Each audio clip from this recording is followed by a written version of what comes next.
Bonjour à tous, bienvenue dans ce webinaire L'impact business de la connaissance client, webinaire co-organisé par Intuiti et Guest Suite. On aura l'occasion de se présenter et de présenter l'ensemble de nos interlocuteurs dans les secondes qui arrivent. Merci déjà à tous ceux qui sont connectés et tous ceux qui sont d'ores et déjà présents. On va laisser à nos inscrits le temps de nous rejoindre petit à petit et de faire le temps de faire l'introduction. Je voudrais simplement en amont présenter la plateforme à ceux qui ne la connaissent pas.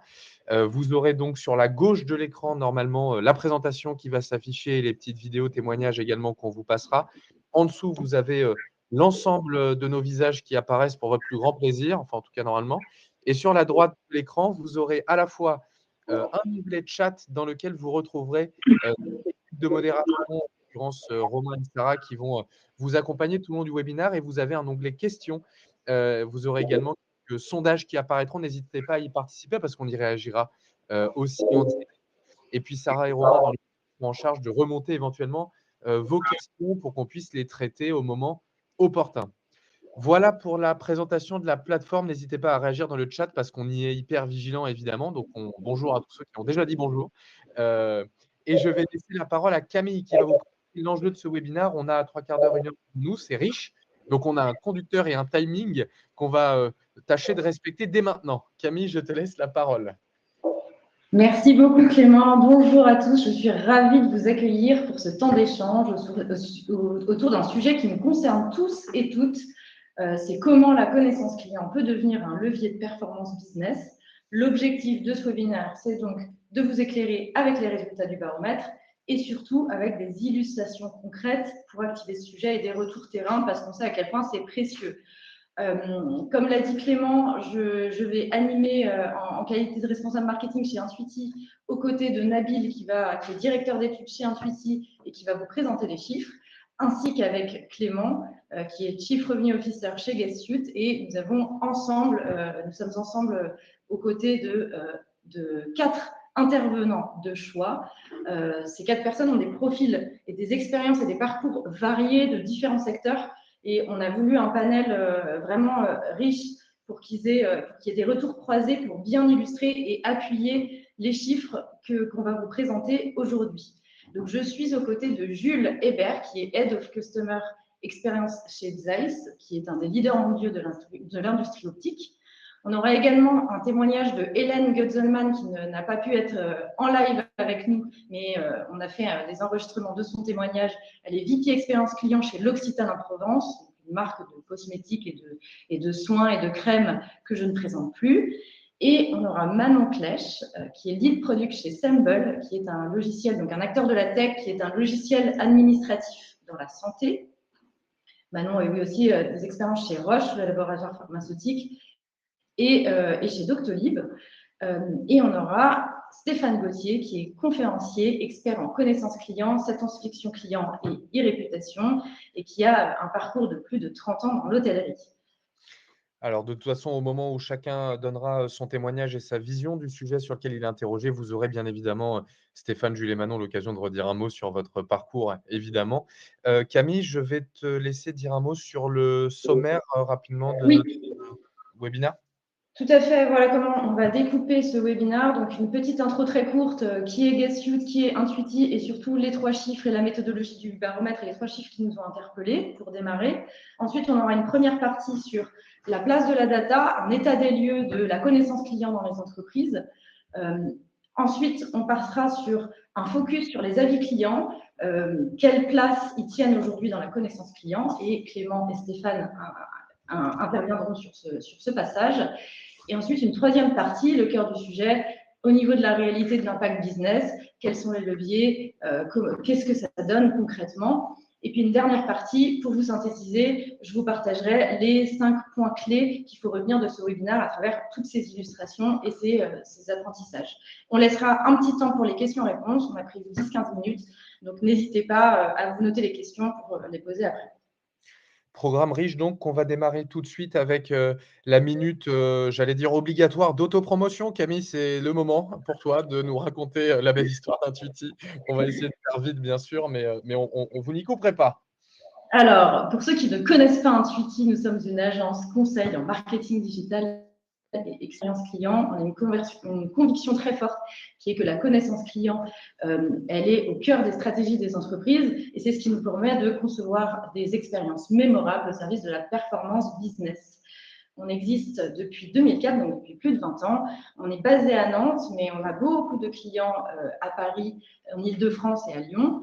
Et nos 35 consultants qui sont basés à Nantes accompagnent nos clients, qui sont des ETI et des grands groupes, sur leurs problématiques et leurs enjeux d'études des parcours, de connaissances clients, de conception et d'expérience de marque et d'activation business. Et le chiffre qu'on aime bien partager aussi, c'est que nos clients renouvellent et sont fidèles parce qu'ils sont satisfaits des prestations. On a 92% de fidélisation client. Vous aurez de toute façon, à l'issue du webinaire, également toutes les capacités, la possibilité de contacter les équipes d'Intuiti. On vous a mis un dispositif prévu à cet effet, vous le verrez. J'enchaîne rapidement puisqu'on va parler de connaissances clients. On a la conviction, nous, chez Guest Suite, qui est une startup nantaise qui existe depuis 10 ans, que la connaissance client passe par ce qu'on est capable de maîtriser, mais aussi ce qu'on est incapable de maîtriser, en tout cas à première vue, autrement dit, les avis clients, qui est devenu le levier numéro 1 de décision des consommateurs selon une étude qu'on produit avec l'IFOP tous les 2 ans, qui est même passée devant la publicité. Alors, Guest s'est donné pour mission de faire savoir au monde le savoir-faire des entreprises, notamment par le biais de la voix des clients. Et donc, notre métier, c'est d'accompagner nos clients à capter la voix des clients par le biais de dispositifs de feedback management et de traiter tout ce qui est autour de l'e-réputation, des avis clients, de la collecte à la modération, en passant par la diffusion automatique d'avis sur les plateformes qui comptent pour les professionnels, traitement de la réponse, tout ça dans une solution logicielle évidemment dopée à l'IA, ça aussi on ne peut pas y couper. Et donc on accompagne plus de 10 000 marques aujourd'hui en France, on est 50 collaborateurs, basés nous aussi à Nantes, sur l'île de Nantes, en Bretagne, j'ai raison sur ce débat. Et on vous accompagnera aussi, et notamment avec un propos de Stéphane, sur l'importance cruciale que revêtent les avis clients à l'heure où il s'agit de croiser le sujet de la connaissance client et le business. Et on a évidemment une conviction à partager là-dessus. Voilà pour l'autopromotion. On en a terminé sur ce sujet. Je vais donc laisser la parole peut-être à Nabil pour rappeler la méthodologie du baromètre auquel vous avez tous et toutes participé et qui servira évidemment d'introduction au fond du propos et des données qu'on va vous partager aujourd'hui.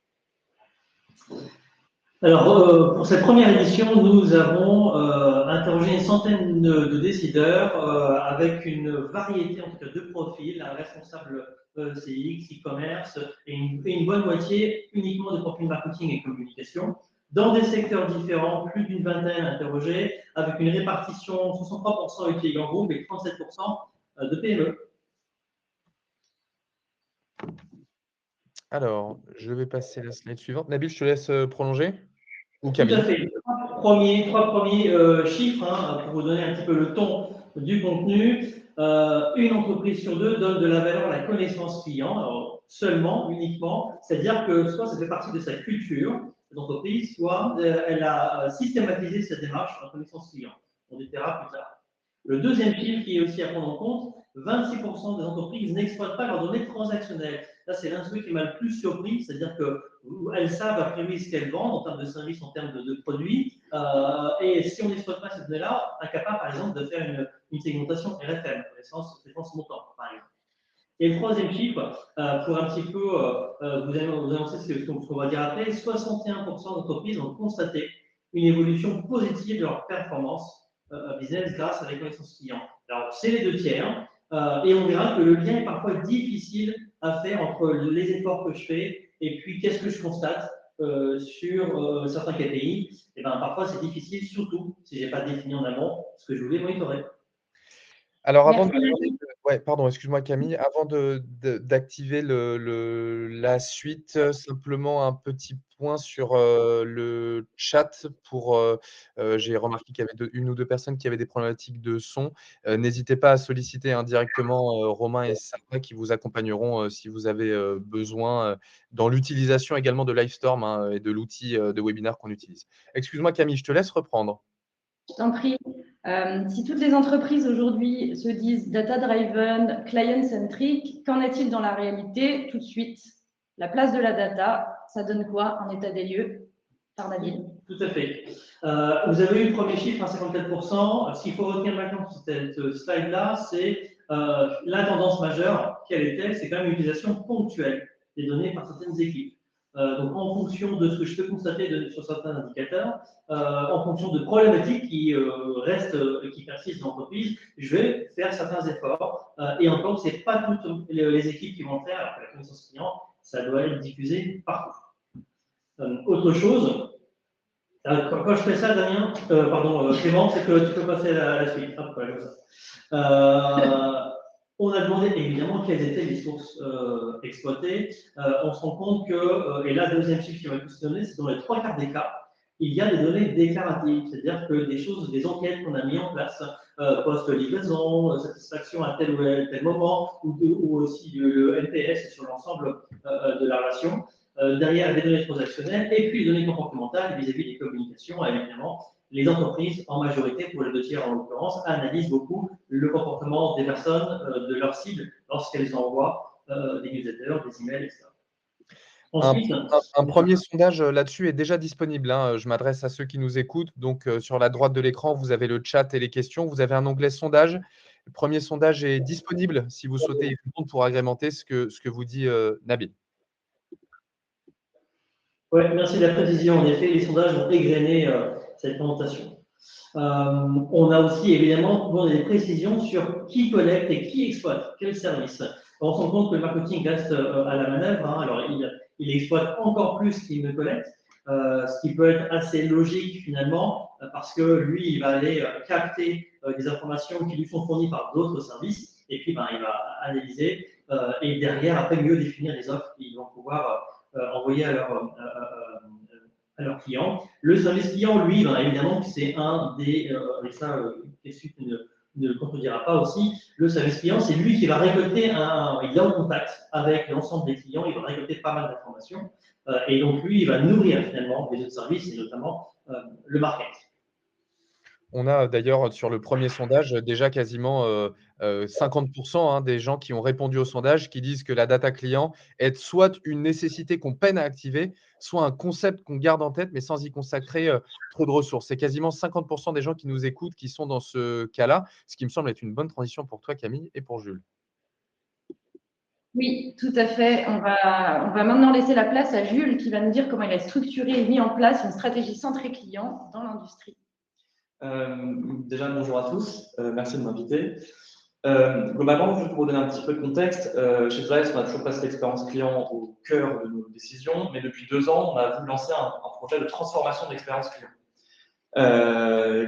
Projet de transformation dit projet énorme, et qui d'expérience client dit tous les départements, tous les services.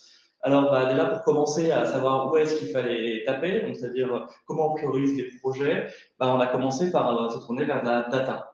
On a utilisé toute la data client qu'on avait, donc beaucoup et d'autant plus les verbatims. On s'attache aux mots parce que l'expérience client, selon moi, c'est la capacité à gérer les émotions du client avec ses interactions tout au long de l'entreprise. Donc, on a eu un premier point qui nous a permis à ce moment-là de pouvoir savoir d'orienter nos actions. Mais en fait, si on est juste une petite équipe au sein de l'entreprise, c'est compliqué de faire une transformation. Donc, on a dû impliquer beaucoup plus de collaborateurs et on a dû aussi les impliquer de la même manière, avec la même méthodologie, sur l'utilisation de la donnée client pour mieux faire leur travail et tourner leur travail encore plus vers la satisfaction client. Et pour faire ça, la première chose, c'était les sensibiliser. C'est comme n'importe quel outil, si vous ne comprenez pas le but de l'utilisation de cet outil-là, vous ne l'utiliserez pas ou alors vous l'utiliserez très mal. Alors, avant de dire à tout le monde, vous devez utiliser de la data, on a commencé à leur dire pourquoi l'expérience client est nécessaire pour l'entreprise, pour Zeiss, mais aussi nécessaire dans le métier de tout un chacun dans l'entreprise. Ça a été vraiment de montrer la mission qu'on vous avez tous à satisfaire les clients. Et une fois que ça a été fait, c'était de dire, maintenant, on vous met à disposition un outil qui vous permet de savoir exactement ce que pense votre client. Et comme vous savez ce qu'il pense, vous savez comment orienter votre action pour faire en sorte qu'il soit le plus satisfait possible. Et donc, cette deuxième étape, ça a été de créer un outil hyper simple qui permet à n'importe quel manager chez Zeiss de pouvoir et de comprendre qu'est-ce que le client attend du travail de ce manager. Très bien.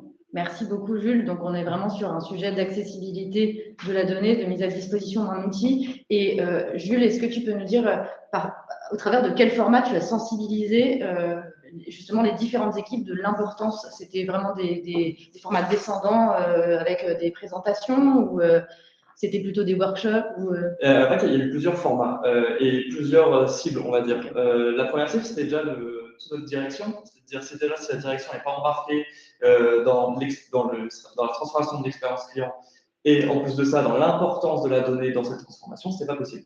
Alors, on a fait énormément de sensibilisation en prenant beaucoup d'exemples de ce qui pouvait être fait dans d'autres entreprises. Voilà. Et puis, une fois qu'on a senti que Cotir était vraiment derrière nous, on a commencé à parler à leurs équipes. On a créé des ateliers. C'était tout simple. En fait, c'était est-ce que vous pouvez nous raconter dans votre vie de tous les jours une bonne ou une mauvaise expérience client? Cette idée-là, elle était toute bête, mais c'est juste de vous faire prendre conscience qu'en fait, ça a un impact sur tout un chacun et que du coup, si ça a un impact sur nous, potentiellement, ça peut avoir un impact sur nos clients à nous. Donc, c'est comme ça qu'on a fonctionné. On a aussi fait venir beaucoup d'intervenants lors de séminaires pour pouvoir inspirer les équipes. Et en plus de ça, on a essayé de transformer la culture, on a essayé de changer la culture. Et donc, dans beaucoup de rituels, on a intégré l'expérience client. Ça peut être des trucs très basiques et très directs, comme par exemple des bonus collectifs dans la participation. Donc, en fonction du NPS, eh bien, la participation dépend du NPS. Donc, fondamentalement, les gens s'intéressent un petit peu plus au NPS, à la satisfaction client. Mais ça a été aussi d'inclure des rituels sur la satisfaction client dans des réunions d'équipe. Donc maintenant, je peux vous dire que chaque mois, au marketing à l'IT ou même à la finance, ils regardent tous les retours clients sur leur sujet. Ok, merci beaucoup Jules pour ce témoignage. On va enchaîner avec celui de Manon qui va parler pour le secteur de la tech avec tout ce qui est outils et usages. Tout à fait. Bonjour à tous. Merci encore pour votre invitation. Donc, Manon Clay, je suis lead product chez Sumble, qui est un logiciel médical pour les cabinets en fait médicaux. Nous sommes présents donc en France, au Royaume-Uni et en Irlande. Alors, on est une entreprise tech et ce que je vais vous partager aujourd'hui, c'est le retour d'expérience d'une entreprise tech. Donc, en ce qui concerne la place de la data, finalement, nous, on est plutôt bien servis côté tech puisque nos produits sont des produits numériques et digitaux, des logiciels, des applications mobiles, des hardware. Et donc, en fait, la data, elle se génère toute seule. Si on a positionné une bonne métrique dans nos logiciels, elle se génère toute seule. Donc, on a la chance d'avoir énormément de données d'usage de nos logiciels. Donc, en fait, finalement, la donnée est déjà là. Il s'agit maintenant de la mettre à disposition des décideurs. Et pour cela, j'avais identifié donc, chez Sumble ou même chez d'autres entreprises de mon expérience passée, 3 grands freins en fait, à l'accès à la data. Le premier, pour moi, c'était les coûts des outils, surtout si on a des petites entreprises, donc des ETI ou même des entreprises naissantes, ou parfois un budget de connaissance client qui est assez réduit. Finalement, on n'a pas forcément toujours les moyens d'organiser cette connaissance client et de s'appuyer sur des logiciels de Voice of Customer ou de Knowledge Management. Donc, vraiment, le coût des outils.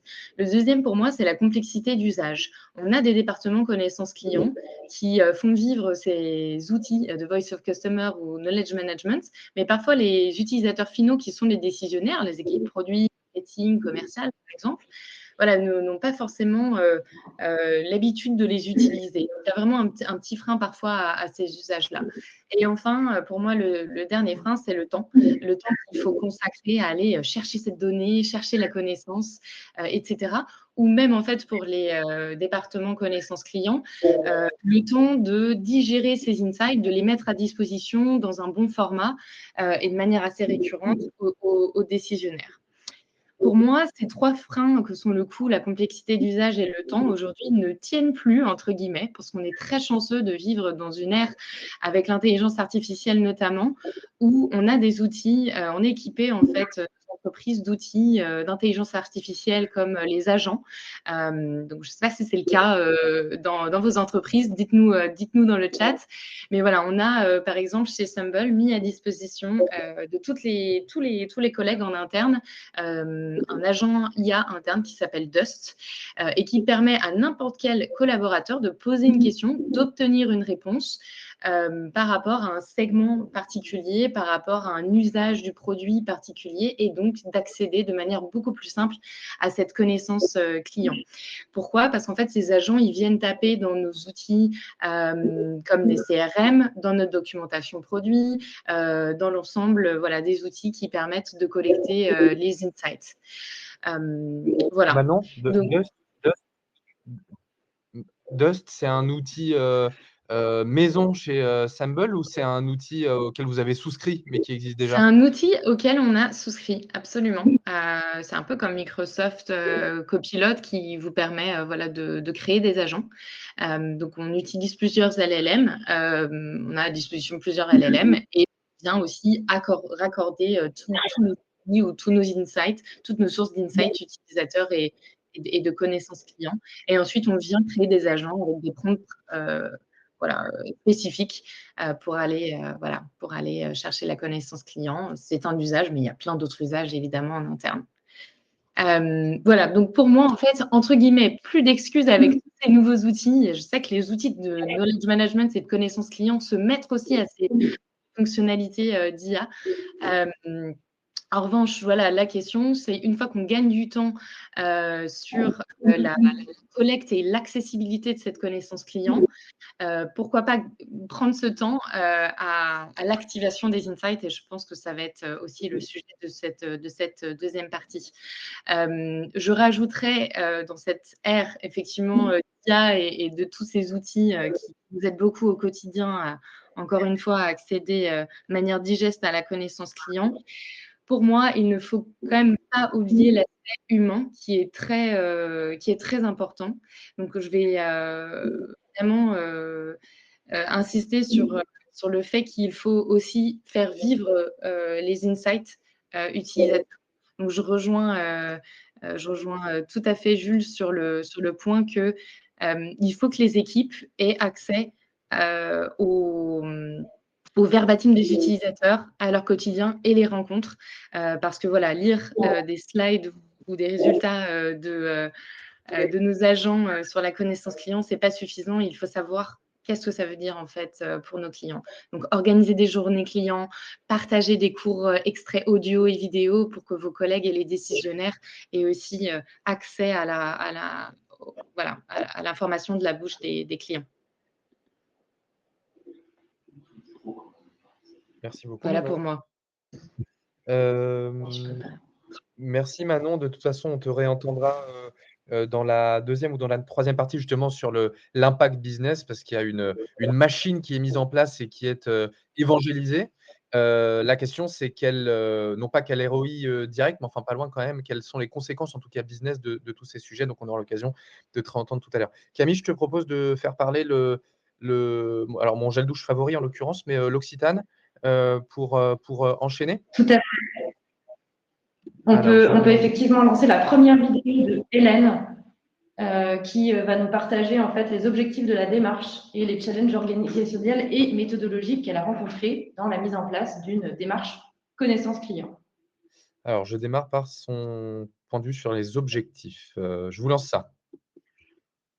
En fait, l'enjeu, c'était que historiquement, chez l'Occitane, on a une base de données clients qui est propre, qui est une vraie mine d'or et sur laquelle on avait plutôt une bonne connaissance au niveau global, que ce soit pour les équipes internationales ou pour les pays. Mais on est aujourd'hui dans une phase de transformation puisqu'on est sur une nouvelle stratégie de marque en amont de la célébration des 50 ans qui a lieu l'année prochaine en 2026.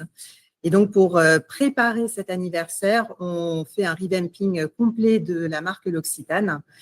Et ça s'accompagne également d'une nouvelle cible client qui est à définir et sur laquelle on était finalement assez peu au clair en interne. Et on voyait que ça devenait un enjeu de compréhension avec finalement des dissonances entre départements, entre pays sur qui est la cible client que l'on cherche à toucher avec notre projet de marque.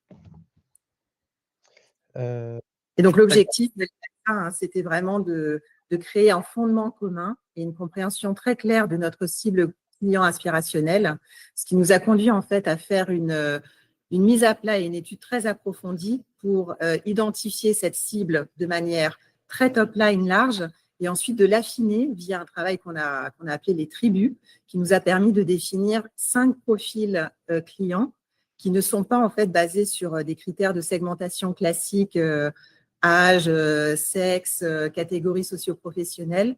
En fait, chacune de nos tribus est transgénérationnelle, internationale et multicanale.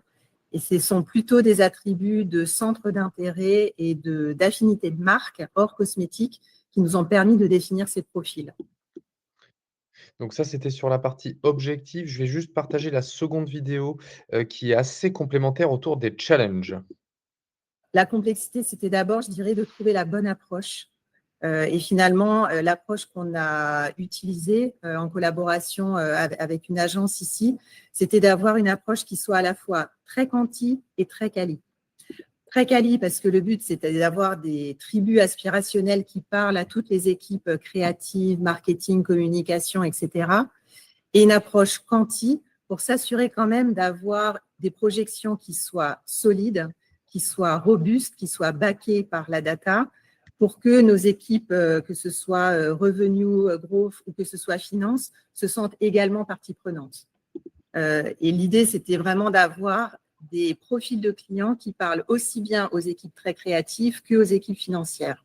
Et donc, la voie qu'on a trouvée, c'est d'avoir en fait une approche qui soit très quanti et très quali. Et je dirais que le deuxième enjeu, parce qu'on était vraiment dans une phase de déploiement de la culture client en interne, ça a été de s'assurer que ces tribus soient partagées très largement dans l'organisation. Et donc, ça a nécessité de ma part et de la part de mon équipe beaucoup de temps alloué en fait à cette phase d'évangélisation, entre guillemets, pour rendre compréhensibles et intelligibles ces tribus à l'ensemble des équipes. Et quand je dis l'ensemble des équipes, ce n'est pas uniquement les équipes directement qui travaillent sur les développements marques, c'est aussi les équipes IT, ressources humaines, finances, légales. Et l'idée, c'était vraiment d'avoir, par ce prisme client, un élément fondateur commun et un langage commun qui soit le même pour tous. Voilà pour l'intervention d'Hélène. Super, merci Clément. Je pense qu'on va clôturer cette première partie et qu'on va passer à la partie numéro 2 sur les avis clients entre perception, image et rentabilité. La place des avis clients dans la connaissance client, ça va être Clément qui va nous en dire un mot avec Stéphane. Absolument. Alors pour démarrer cette partie, un premier constat qui est une catastrophe pour les boîtes comme Guessud qui depuis 10 ans s'échinent à évangéliser autour de l'importance cruciale que revêtent les avis clients. On a sur l'étude portée par Intuiti quasiment 50% des gens qui interrogés qui définissent que les avis clients sont une source soit peu utilisée, soit pas utilisée du tout. Donc la moitié des entreprises cibles qui n'exploitent pas les avis clients. Or évidemment, vous l'avez compris depuis le début de ce webinaire et notamment via les interventions de Jules et Manon, quand on parle de connaissances clients et de données clients, on a vraiment ce sujet de la capacité à collecter, à faire vivre ces données en interne pour les rendre exploitables. Nous, on dit basiquement qu'il y a un moyen très simple pour démarrer autour de la donnée client sans avoir à monter des machines d'analyse ou en tout cas de captation de données extrêmement complexes via les données qu'on a en interne. Il y a une manière simple pour démarrer, c'est d'écouter en fait ce que disent déjà les clients. Je suis persuadé que si on faisait un audit sur 100% des marques dans lesquelles chacun de nos auditeurs travaille ou représente, on aurait déjà une somme colossale de données à exploiter. On a bien compris depuis un moment chez Guest Suite que quand on définit la réputation, c'est ce qui se dit de vous et quel autre chemin plus pertinent existe-t-il que celui d'analyser ce qui se dit de nous sans qu'on ait justement la moindre intervention naturelle, puisqu'on sait que parfois quand on est proactif et quand on va essayer de capter des données, souvent qu'est-ce qui se passe, et nous on le voit bien chez nos clients quand ils commencent à bosser avec nous, on a un phénomène qui existe, et notamment en France, qui est que soit les très très contents s'expriment, Les ambassadeurs vont dire c'est génial cette solution, cet hôtel, cette banque, ce professionnel de l'automobile, c'est soit très génial, soit c'est catastrophique et on a les très mécontents qui s'expriment. On a cette petite tendance à la radicalité dans notre pays qui fait qu'en fait la nuance n'a pas beaucoup de place. Or, on sait que souvent, l'optimisation de la qualité de son service ou de son offre, en fait, elle repose aussi sur la capacité à écouter les gens nuancés qui disent des choses bien, qui disent des choses moins bien. Et c'est là-dedans que se cachent souvent des pistes d'amélioration et d'optimisation. Donc ça, le premier constat qu'on fait via la slide qui est à l'écran, c'est d'abord, il faut savoir s'accaparer ce sujet des données a priori peu exploitables qui sont les avis clients et en tout cas l'e-réputation. Et on voit bien qu'il y a un décalage qui existe puisque quand on demande aux personnes qu'on a interrogées, pensez-vous que votre e-réputation actuelle reflète la réalité de la satisfaction client, on a la moitié des gens ou à peu près qui dit que non. C'est un phénomène qu'on connaît très très bien chez G-Suite. Quand on reçoit un client pour la première fois, il nous dit j'ai l'impression de tout donner, que notre marque travaille bien, nos clients sont hyper satisfaits. Pourtant, mon e-réputation est catastrophique. Par là, il faut entendre quand je parle à mes clients, ils sont tous hyper contents. Pour autant, ma note sur Google ou la note de mon réseau de 50 magasins est vraiment pas bonne et vraiment pas à la hauteur. Il y a un décalage qui existe entre la réputation, donc la qualité de l'expérience client vécue, en tout cas relatée par les clients, et ce qu'ils nous disent vraiment, en tout cas ce qu'ils vivent vraiment. Donc, c'est exactement à ce sujet-là que doit s'attaquer ce sujet de la connaissance client pour à la fois enrichir la base de données par des insights extérieurs que sont les avis clients et surtout enrichir les plans d'action du contenu de ce qui est dit dans ces avis clients-là.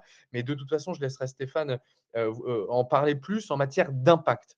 Simplement pour compléter ça, le comment on fait, basiquement, on a toujours coutume de dire qu'il n'y a pas de bonne méthode. Par contre, il y a un bon plan d'action à déployer. C'est-à-dire que pour bien capter et exploiter la donnée client, notamment externe, grosso modo, il y a ce qu'on subit, il y a la réputation et la connaissance client, entre guillemets, spontanément évoquée par les internautes. Donc là, il y a des sujets de monitoring, il y a des sujets de veille, des sujets d'analyse. Et pour le coup, l'ère de l'IA nous aide beaucoup à produire notamment des sujets d'analyse sémantique ou de benchmark concurrentiel, la capacité à mettre en place des machines de veille autour de ces sujets-là. Et puis, il y a cette dimension proactivité pour ne pas laisser s'exprimer uniquement les clients hyper mécontents ou les clients très, très satisfaits, mais aller chercher l'avis de tous les clients plutôt satisfaits ou plutôt insatisfaits, mais qui ont la flemme par nature de déposer un feedback ou de déposer un avis. Il faut aller les chercher, ces gens-là. Et là, il n'y a pas de bonne stratégie. Simplement, il y a 3 sujets. Le bon message, le bon timing et le bon canal. Et là, il n'y a pas de recette magique. La bonne recette, c'est celle qui s'adapte le mieux à votre parcours client. Si vous avez 0 numéro de téléphone dans base de données, ne vous échinez pas à lancer une stratégie par SMS. Si vous avez 0 adresse mail, ne lancez pas de stratégie d'emailing sur vos clients, basiquement. Donc, le but du jeu, c'est de bien auditer à la fois la réalité de votre parcours client et des habitudes de vos clients et d'y coller le triptyque, le bon canal, le bon message et le bon timing aussi, parce qu'évidemment, on sait qu'il faut coller au plus proche de l'expérience client pour collecter les meilleures données relatives au parcours client. Nous, le constat qu'on fait quand même aujourd'hui, c'est que l'email reste un canal ultra dominant. Pourquoi? Parce que la donnée la plus simple à laquelle on accède aujourd'hui, c'est évidemment l'email. Ceci dit, comme l'email est ultra dominant, il montre un manque de diversification, c'est-à-dire qu'il y a souvent des canaux de collecte qui sont très sous-estimés, très sous-exploités par les marques.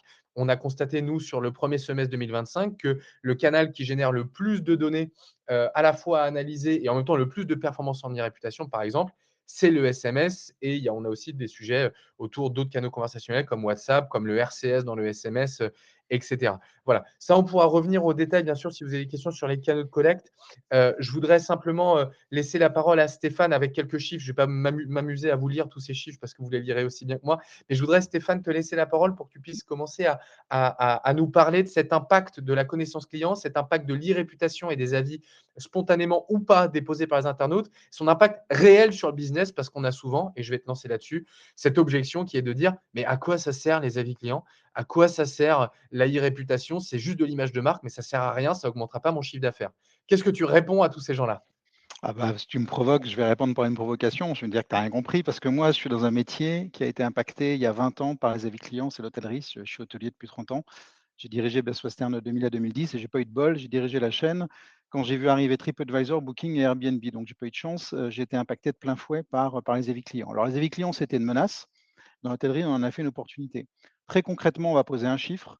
C'est une étude qu'on a fait il y a 15 ans. C'est une étude qui a été faite par Cornell aux États-Unis, qui C'était la plus grande université dans l'hospitalité du monde, et qui prouve de façon scientifique que quand on augmente de 1% son e-réputation, c'est-à-dire 1% ma note Google, ma note TripAdvisor, ma note Booking, j'augmente de 1,42 ma rentabilité. Dans l'hôtellerie, on a démontré de façon scientifique que e-réputation égale performance économique et rentabilité. C'est-à-dire qu'un hôtel qui est mieux noté se vend plus et se vend plus cher, il est plus attractif et il se vend plus cher. Une fois qu'on a démontré ça, moi je vais parler d'enchantement. Ma conviction à moi, elle est que si vous n'enchantez pas vos clients, vous allez disparaître. Alors, pas tout de suite, pas immédiatement, pas brutalement, mais l'enchantement, ce n'est pas la satisfaction. La collecte de data, c'est pour gérer la satisfaction. On en a parlé tout à l'heure avec les différents exemples que j'ai entendus, c'est-à-dire de savoir quels sont les besoins, quelles sont les attentes. On va collecter des données et on va satisfaire son client. Mais la satisfaction, c'est notre job de tous les jours à tous.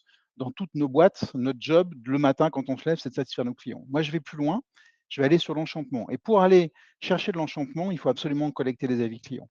Dans les avis clients, il n'y a pas la vérité, il y a la perception du client. Mais la perception du client, c'est la vérité. Moi, je suis convaincu d'une chose, et dans l'hôtellerie, je peux le prouver, que la perception du client est toujours vraie. Toujours. Même quand il est maladroit et qu'il s'exprime maladroitement encore une fois, sur Google et autres, sa perception est vraie. Et dans sa perception, il y a les irritants. Et dans la résolution des irritants, je vais atteindre l'enchantement. Donc, la connaissance client via les avis clients est fondamentale pour détecter les irritants et pour les résoudre. Et pour résoudre les irritants, pour aller vers le chemin de l'enchantement. L'enchantement, c'est quoi? C'est ce qui provoque la recommandation. En fait, l'enchantement client, c'est l'arme marketing ultime et surpuissante qui va provoquer le bouche à oreille et la recommandation positive. Et la recommandation, il n'y a rien de mieux. C'est-à-dire le tiers de confiance qui va dire à votre place, c'est-à-dire vos clients qui vont dire que vous êtes des superstars, ça n'a pas de prix. Et pour faire ça, il y a 3 clés pour enchanter ses clients. Je vais les dévoiler, elles sont très simples. La première clé, c'est d'arrêter de vendre vos produits. Que vous vendiez des verres pour les lunettes ou que vous vendiez des logiciels pour gérer je ne sais quoi, arrêtez de vendre des produits, mais résolvez les problèmes de vos clients. Pensez problème, pas produit, pour moi, c'est la première clé. Arrêtons de vendre nos produits, mais résolvons les problèmes de nos clients. Et pour ça, il faut les écouter. Et la parole du client devient évidemment clé dans la résolution des problèmes de nos clients. La deuxième clé, elle est très simple, c'est la simplicité. Est-ce que c'est simple de bosser avec vous? Parce que si c'est pas simple de bosser avec vous, les gens iront voir ailleurs. Les gens ne seront non seulement pas satisfaits, mais ils n'ont aucune chance d'être enchantés. Simplifiez la vie de vos clients en vous la compliquant un petit peu, ça permettra évidemment de toucher l'enchantement. La troisième clé, elle est très simple, c'est de créer de l'émotion. Créer de l'émotion, ça veut dire promettre moins, délivrer plus. C'est très simple également, c'est de créer un décalage entre ce que le client attend de ce que vous allez faire pour lui et de ce que vous allez réellement faire pour lui. Et si vous promettez moins et vous délivrez plus, vous allez créer une émotion qui s'appelle la surprise. La surprise est une émotion qui permet de toucher directement le cœur sans passer par le portefeuille. Et donc là, vous allez augmenter vos ventes et vos prix moyens parce que vous allez surprendre et émouvoir vos clients. En faisant ça, on crée de l'enchantement. L'enchantement crée des avis extrêmement positifs qui dit à la fin de, de la vie, j'adore cette marque, je l'ai consommée, c'est super, les produits sont d'excellente qualité, mais en plus, voilà ce qu'ils ont fait pour moi et donc je recommande sans réserve et les yeux fermés. Et cette recommandation, que ce soit à travers les avis clients en B2C ou à travers le NPS en B2B, parce que le NPS joue énormément aussi en B2B ou même en B2C, eh bien cette recommandation, c'est le marketing surpuissant. C'est pour ça que je dis que sans recommandation, sans enchantement, il n'y a pas de recommandation. Sans recommandation, il n'y a pas d'avenir pour les marques et que le salut des marques passe par les avis clients, la collecte évidemment, le traitement bien évidemment, la diffusion bien évidemment. C'est ce qui va faire la différence d'une marque par rapport à une autre. Ce qui est super dur à mon avis et pour, terminer là-dessus, Stéphane, à comprendre, à la fois pour les marques et notamment celles qui nous écoutent, c'est quand tu disais: «Dans les avis, il y a pas la vérité, il y a la perception de la vérité». Dans le sondage qui a été lancé par nos équipes là sur le chat, on a 35, quasiment un tiers, pile poil un tiers des gens qui continuent à dire: «Les avis clients, c'est surtout une matière à prendre avec du recul». Parce que justement, on a cette expression de: «Bon, c'est les avis, c'est pas la vérité, c'est ce qu'a pensé ce client-là, peut-être parfois ce client-là isolé». Qu'est-ce que tu réponds à ça justement? Bah, je réponds qu'on est tous influencés. Si tout le monde qui nous écoute réserve son hôtel, je sais très bien ce qu'ils font, c'est-à-dire qu'au-delà, en dessous de 8 sur Booking, vous ne réservez pas un hôtel. C'est-à-dire que vous avez confiance dans une note qui est donnée par d'illustres inconnus et d'illustres abrutis qui disent n'importe quoi et pourtant vous les croyez parce que ils vous impactent votre choix et votre décision de réserver. La perception du client est la vérité. La réalité n'existe pas. Moi, c'est ma conviction. Et c'est ma conviction de 30 ans d'avis client au sein de l'hôtellerie. Si je peux aller plus loin, on a tous une vision du monde différente. La vision du monde de nos clients n'est pas la nôtre et vice-versa. Il faut juste comprendre que les gens ne voient pas le monde tel qu'il est, les gens voient le monde tel qu'ils sont. Et donc, ce qui est dit sur Internet, ce qu'ils expriment sur Internet, leur perception de ce qu'ils ont vécu avec vous est toujours vrai. Même si c'est injuste, même si ça vous paraît maladroit, même si ça vous paraît pas justifié, ils ont perçu ça de ce que vous avez fait pour eux. Donc, ce qui est important, c'est pas ce que vous faites pour vos clients. Ce qui est important, c'est comment vos clients perçoivent ce que vous faites pour eux. Et si vous avez compris ça, ben vous avez compris que les avis clients qui reflètent cette perception est une matière incroyablement efficace à travailler pour pouvoir dépasser les attentes et la perception de vos clients pour les enchanter. Et donc, il faut prendre au sérieux, évidemment, même si les clients sont maladroits. On est en France, des fois, on est un peu maladroit dans nos réponses et dans nos avis. Même si les clients sont un peu maladroits, il faut lire à travers les lignes, il faut laisser un petit peu de temps pour décompter et pour respirer. Mais la perception du client au travers des avis est toujours vraie. Quoi qu'on en dise, quoi qu'on en fasse, même si on est convaincu d'avoir tout fait bien pour le client, ce qui est essentiel, ce n'est pas ce qu'on a fait. Ce qui est essentiel, c'est ce qu'il perçoit de ce qu'on a fait pour lui. Et j'en suis évidemment intimement convaincu. Et ce qui permet pour faire la transition avec, Camille et la partie, suivante, de rappeler d'un point de vue marketing, quand on traite ses avis clients, on a tendance à les traiter bien sûr et c'est, légitime et il faut le faire pour les clients qui ont déposé des avis, déposé des feedbacks, mais en fait, il faut aussi et surtout le faire pour les gens qui consultent les avis. Le meilleur exemple étant la réponse aux avis. On répond à l'avis par respect pour la personne qui a déposé un avis, mais on doit aussi répondre à l'avis pour les gens, les tonnes de gens qui consultent les avis et qui vont être rassurés par la réponse que vous apportez et l'expérience que vous offrez. Ça permet de parler un tout petit peu de marketing et de la manière dont on exploite les avis et la donnée client aussi, ce qui est une bonne transition, Camille, pour évoquer notamment la réalité de l'impact business. Oui, merci beaucoup Stéphane et Clément. Du coup, Stéphane, ça rejoint vraiment ce que disait Manon sur incarner la connaissance client et ça passe par justement des avis, la perception des clients et ce que ça donne vraiment à voir. On passe sur la troisième partie, la réalité de l'impact business, donc le cœur du sujet. Concrètement, qu'est-ce que ça donne la connaissance client, qu'est-ce que ça apporte et qu'est-ce que ça génère et comment l'activer? Vas-y, On Nabil. l'a vu, tout à fait, on l'a vu tout à l'heure, donc 61% ont pu constater un impact positif, hein, des performances qui ont légèrement progressé ou fortement progressé. Il faut retenir aussi qu'il y a un quart des personnes interrogées, des professionnels, qui ne savent pas, qui sont incapables de faire le lien entre les efforts qu'ils ont pu faire en connaissance client et puis des évolutions positives, en tout cas, dans leur performance. Et il faut savoir que c'est surtout aussi une PME sur trois. Donc là, on est sur un tiers des PME qui ont du mal à faire le lien, qui naviguent un petit peu à l'eau.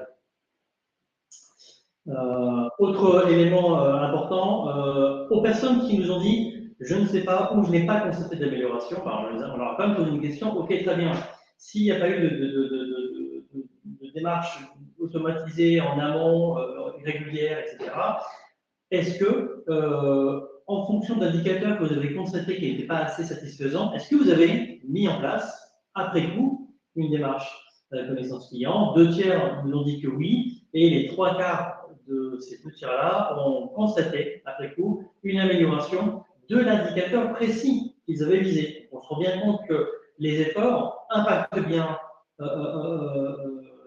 certains indicateurs, la performance, si bien sûr en amont, si l'objectif a bien été de périmètre.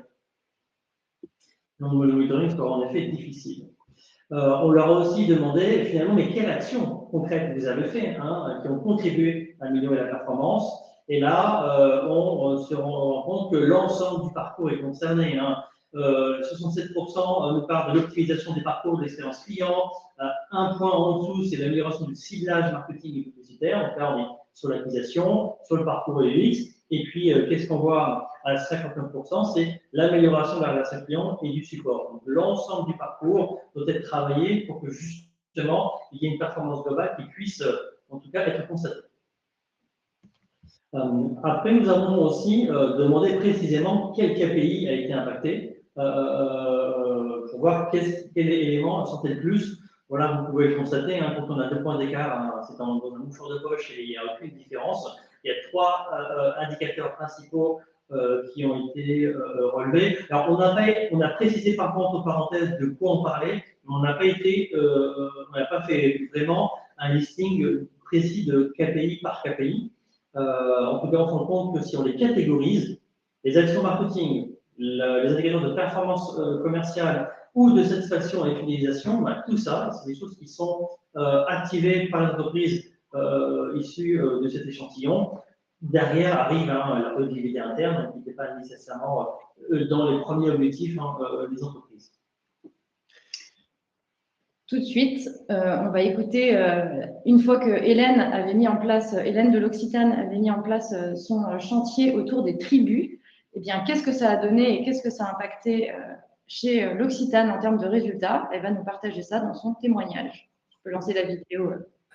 Pour être honnête, au départ, c'était quand même plus un projet qui était pensé pour les équipes marketing, communication, CRM, digital.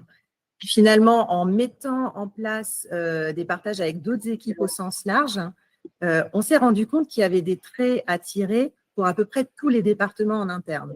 Donc, que ce soit les ressources humaines sur la manière dont on recrute nos beauty hosts en boutique, que ce soit les équipes IT sur le type de solutions informatiques qu'on trouve sur nos programmes CRM, par exemple, que ce soit les équipes finance sur la manière dont on construit le revenu et les projections financières de l'année.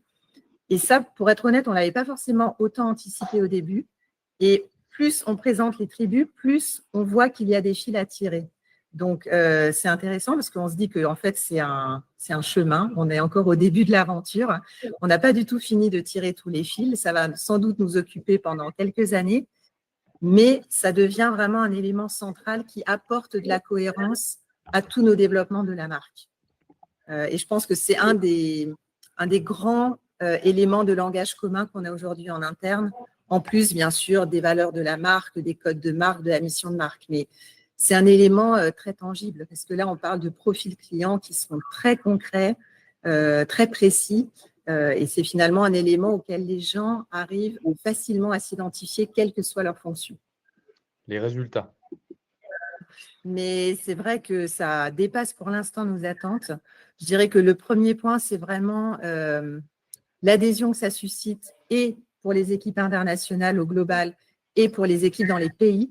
Et là, ce n'est pas forcément un KPI, mais c'est plutôt un livrable. En fait, on a animé avec l'équipe un certain nombre de workshops qui nous ont permis de mesurer l'engouement autour de ce concept des tribus.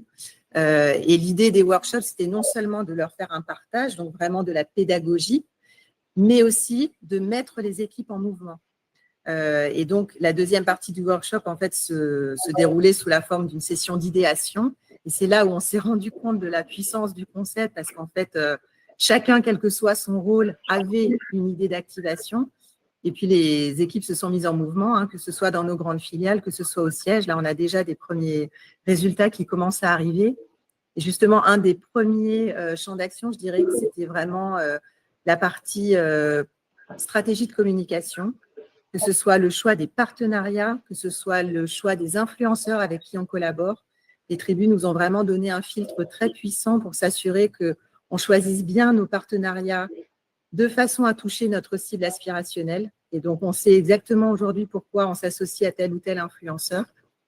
Et puis, ça oriente aussi notre stratégie d'investissement social media. Et là, on a des premiers tests qui ont été menés sur des marchés clés comme les US, où on voit que ça augmente très sensiblement et le taux d'engagement et le taux de pénétration. On est sur des ratios entre plus 20 et plus 30. Et donc, c'est vraiment significatif. Et en fait, ça montre quelque chose qui est assez évident, mais qu'on a quand même mesuré là, qui est que plutôt que d'envoyer le même message à tout le monde de manière large, on est beaucoup plus efficace en conversion, en engagement et en pénétration quand on envoie un message ciblé à la bonne audience et un message qui soit en lien avec les attentes de l'audience. Voilà, une petite repasse sur la vision du marketing au sens général, de toute façon. Je vais te remettre la présentation, Camille, pour laisser la parole à Manon de nouveau. Oui, Manon, si tu peux nous donner un exemple concret dans la tech en termes de résultats que ça génère, puisque ce qui est bien, c'est que la tech, vous avez un mindset très tourné KPI et résultats, et c'est très autour de la mesure. Donc, qu'est-ce que tu as pu constater à ce niveau-là? Bien sûr. Je vais commencer par un premier exemple qui est quelque chose finalement, je pense, qui nous concerne tous, hein, pas forcément que la tech, c'est l'utilisation en fait des insights qu'on a grâce à nos équipes de support client. Donc nous, en fait, notre support client se fait uniquement par ticket. On n'a pas forcément voilà, de centre d'appel. Donc, ce qui a pour voilà, avantage d'avoir effectivement tout qui est déjà écrit et qui est déjà sur nos plateformes. Le support client a mis en place en fait une catégorisation de l'ensemble des tickets par thème fonctionnel. C'est super utile pour nous en tant qu'équipe produit, puisqu'en fait, on a voilà, à la fois en quali la possibilité d'analyser tous les tickets par rapport à une fonctionnalité ou un thème fonctionnel en particulier, et aussi par conséquent un aspect plus quantitatif, puisqu'on sait par thème fonctionnel, par thème de produit, qu'est-ce qui a voilà, le plus généré de tickets. Donc nous, concrètement, en fait, en tant qu'équipe produit, on s'appuie là-dessus pour prioriser ce sur quoi on doit travailler et former du coup directement nos roadmaps produits pour les années ou pour les trimestres prochains. Les types de KPI qu'on va suivre par rapport au support client, donc le nombre de tickets qui étaient liés à une fonctionnalité concernée, je viens de le dire. Donc l'aspect un peu quantitatif sur ce sur quoi on doit travailler d'un point de vue fonctionnel, d'un point de vue produit, le temps moyen de traitement, et ensuite le support client a aussi une CSAT qui est envoyée après chaque interaction. Donc finalement, quand les tickets ils baissent après une amélioration produit, déjà nous, on sait que côté produit, on a bien fait notre travail, entre guillemets, et on a aussi enlevé une friction, donc on augmente aussi la satisfaction générale côté utilisateur. Et puis l'impact business, il est même plus clair que ça. C'est qu'en fait, on a des équipes du support client qui vont passer moins de temps en fait à gérer des demandes. Et donc, on réduit aussi les coûts de support client en interne. Enfin, du coup, on va réduire les frustrations, et un KPI qui est super, un KPI business cette fois-ci, et pas forcément produit ou connaissance client, expérience client, qui est hyper important pour nous, c'est la rétention. On a du coup voilà, une meilleure rétention côté professionnel de santé, nos utilisateurs finaux, parce que le produit est plus fluide. Donc ça, c'est un exemple, je pense, qui peut être assez répliqué facilement à des entreprises qui ne sont non tech, puisqu'il s'agit voilà, du support client. Donc que ce soit derrière des fonctionnalités, des produits qui soient digitaux ou pas, ou même des interactions autour du parcours client et de l'expérience client de manière générale, je pense que c'est assez, je l'espère pour vous, assez réplicable. Et j'espère inspirant. Le deuxième point que je voulais vous partager, le deuxième exemple, c'est du coup comment en fait on crée nos produits et comment on les suit au niveau de la tech, au niveau de produits tech. Donc une fonctionnalité sur le logiciel par exemple. Donc déjà, en fait, chaque fonctionnalité est priorisée sur la roadmap si elle permet de contribuer à un de nos objectifs business, qui sont les suivants. Acquisition, la possibilité, grâce à cette nouvelle fonctionnalité, d'acquérir des nouveaux clients, un nouveau segment, un nouveau marché. On le lance en France en ce moment. La rétention, est-ce que la fonctionnalité, le produit qu'on va améliorer ou créer va permettre de sauver des clients qui sont prêts à partir, et ça, on le sait grâce à nos account managers. Upsell, donc est-ce qu'on peut faire des ventes additionnelles avec des fonctionnalités premium, par exemple, ou des gains d'efficacité. Les gains d'efficacité, c'est plutôt en interne. Par exemple, améliorer une fonctionnalité pour réduire les coûts de support client. Ça, c'est un exemple. Donc, comment on fait ça? Comment on s'assure que ces fonctionnalités qu'on a sur les roadmaps, on est sûr qu'elles vont contribuer à un des objectifs business que je viens de citer? On applique une méthodologie qui s'appelle la méthodologie du double diamant. Qu'est-ce que ça veut dire? Ça veut dire qu'on écoute effectivement les problèmes avant d'écouter et de parler des solutions. On écoute tous les problèmes, on fait des grandes recherches exploratoires, on observe nos utilisateurs, on les priorise. Ensuite, une fois qu'on a priorisé un grand problème, on fait de la recherche utilisateur encore plus approfondie. Puis on a des premières idées, des premiers concepts de produits et de fonctionnalités. On teste ces produits-là avant de les développer. Ensuite, on les développe, on les lance et on ne s'arrête pas là. Et quand on lance, en fait, on va le lancer avec un suivi très précis et des analytics, des KPI assez précis. Donc, par exemple, l'adoption. Est-ce que ma fonctionnalité est utilisée par mes utilisateurs? Parce que des fois, dans les logiciels, elles sont un petit peu cachées. Donc, est-ce qu'elle est comprise? Est-ce qu'elle est utilisée? Parce qu'effectivement, voilà, c'est un coût pour l'entreprise d'avoir mis toute une équipe de développeurs sur cette fonctionnalité. Donc, quand on la lance, on veut être sûr qu'effectivement, elle est utilisée. On va avoir d'autres KPI comme l'activation, comme la fréquence d'usage, comme le taux d'abandon ou le taux de conversion sur un parcours utilisateur. Et là, grâce en fait à ces KPI-là, on va pouvoir de manière très très précise savoir comment améliorer nos parcours utilisateurs. Pardon, je perds ma voix. Merci beaucoup, Manon. Voilà, j'avais fini. Merci. Merci beaucoup à tous les intervenants. On va passer à une petite synthèse pour vous donner vraiment les actions clés et ce qu'il faut retenir de ce webinaire. Donc, il y a 5 actions que vous pouvez prendre et rentrer chez vous dans votre entreprise et pouvoir les mettre en place parce qu'aujourd'hui, la connaissance client, elle est incontournable. Ça, on a plutôt tous convaincus. Mais après, comment appréhender le sujet? Comment passer de la collecte à l'organisation, à la structuration en vue d'activer ces données de façon impactante. Et quand je dis impactante, c'est impacter justement son business, son chiffre d'affaires, sa fidélisation, sa satisfaction. Voilà, ce qu'il faut savoir, c'est que ces 5 actions, c'est d'une part, définir des objectifs et des KPI. Ce qui est important, c'est de s'aligner et de bien doser. C'est-à-dire qu'on s'aligne sur une problématique, il faut que ce soit impulsé par le CODIR ou le COMEX parce que c'est des chantiers impactants pour toute l'entreprise. Donc, effectivement, il faut s'aligner sur la problématique et pourquoi on veut justement adopter une structure, une démarche de connaissance client et suivre quelques KPI, pas 12, pas 15, pour vraiment garder et tenir un cap. Ensuite, il y a une partie de cartographier votre connaissance client parce que vous l'avez vu, on collecte entre le volume les points d'interaction, les volumes de données qu'on collecte.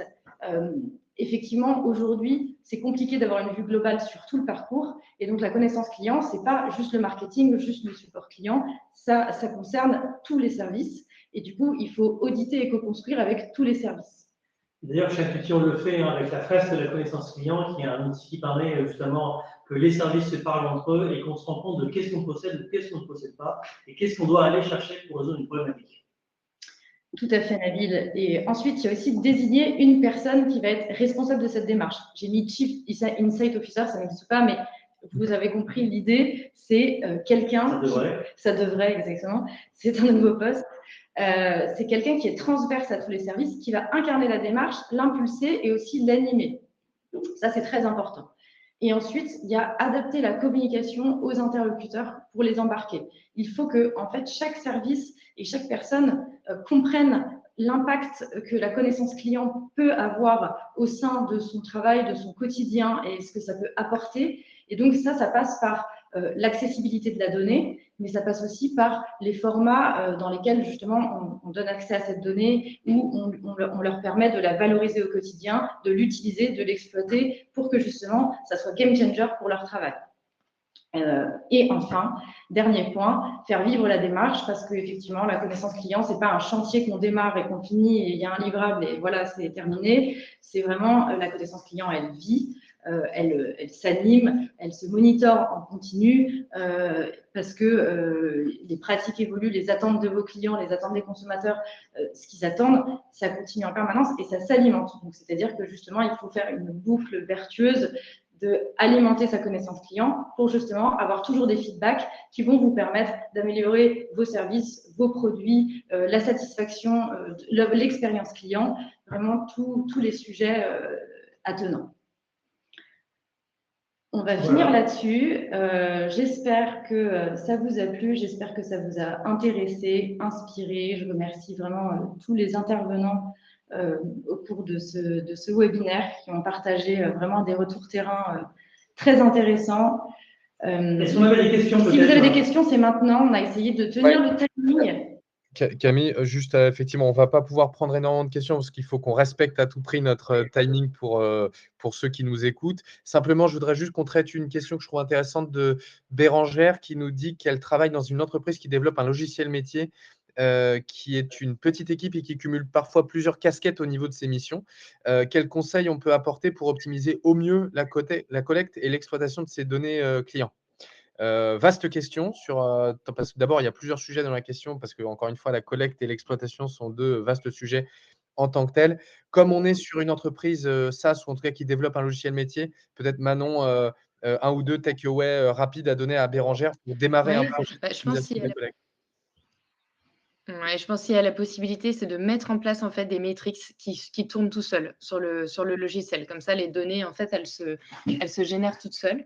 Et effectivement, ensuite, puisque vous êtes une petite équipe, essayez de vous appuyer sur les nouvelles technologies comme les agents IA, etc., qui viennent se connecter à tous vos outils et faire la digestion des insights pour vous, en fait. C'est ce que je recommanderais.